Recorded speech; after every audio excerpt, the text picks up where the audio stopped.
Minisiteri y'Ubuzima yavuze aho ikeka ko Marburg yaturutse. Minisitiri w'Ubuzima Dr Sabin Nsanzimana yavuze ko amakuru inzego z'ubuzima zifite agaragaza ko umuntu bikekwa ko ari we wa mbere wanduye icyorezo cya Marburg yagikuye ku nyamaswa y'agacurama. Yabivuze kuri iki cyumweru tariki 20 Ukwakira 2024 mu kiganiro we n'umuyobozi mukuru w'ishami ry'umuryango w'abibumbye ryita ku buzima OMS Dr Tedros bagiranye n'itangazamakuru. Iki kiganiro cyagarukaga ku buryo bwo guhangana n'icyorezo cya Marburg. Minisitiri Dr Sabin Nsanzimana yavuze ko mu byumweru bibiri bya mbere icyorezo cy'icyaduka hari umurwayi w'umugabo w'imyaka 27 bikeka ko ari we wa mbere wanduye iki cyorezo bakurikiranye. Nyuma yo guhuza ubushakashatsi butandukanye bamukozeho basanga ijanisha rigera kuri 97% ribereka ko iki cyorezo cyaturutse ku nyamaswa y'agacurama. Minisitiri Nsanzimana yagaragaje ko mu makuru babonye ari uko umurwayi yagiye ahantu mu buvumo bikekwa ko ariho yahuriye n'ako gacurama. Yavuze ko yari amakuru y'ingirakamaro ku nzego z'ubuzima mu rwego rwo kubasha gukurikirana iki cyorezo ndetse n'ibindi byashobora kwaduka mu buryo bumwe nacyo.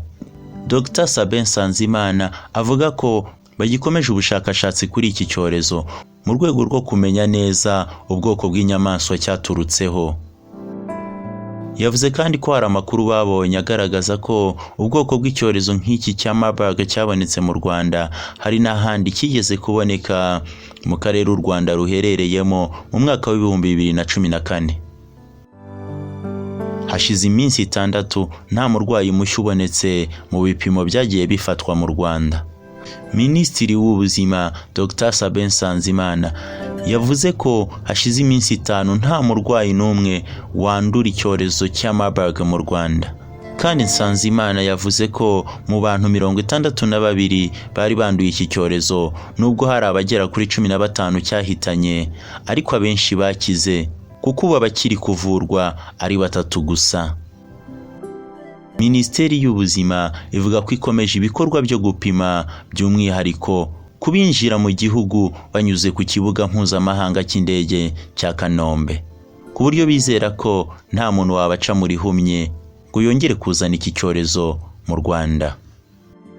Minisitiri Dr Sabin Nsanzimana agaragaza ko nubwo icyorezo kitararangira ko hashize iminsi 6 nta murwayi mushya uboneka bitanga icyizere, ariko bikanatanga umukoro wo kongera imbaraga ngo ubwandu budakomeza kwiyongera.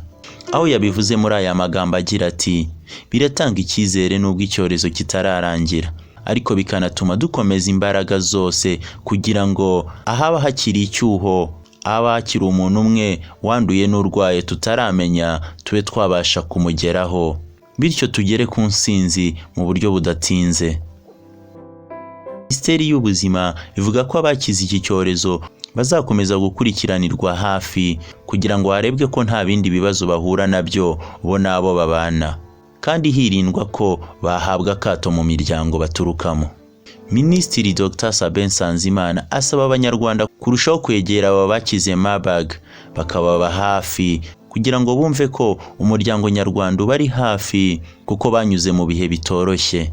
Aho yabivuze muri aya magambo agira ati twese tubashyigikire ndetse n'imiryango yabuze ababo, abenshi n'abaganga batuvuraga, dukomeze kubihanganisha no kubaba hafi.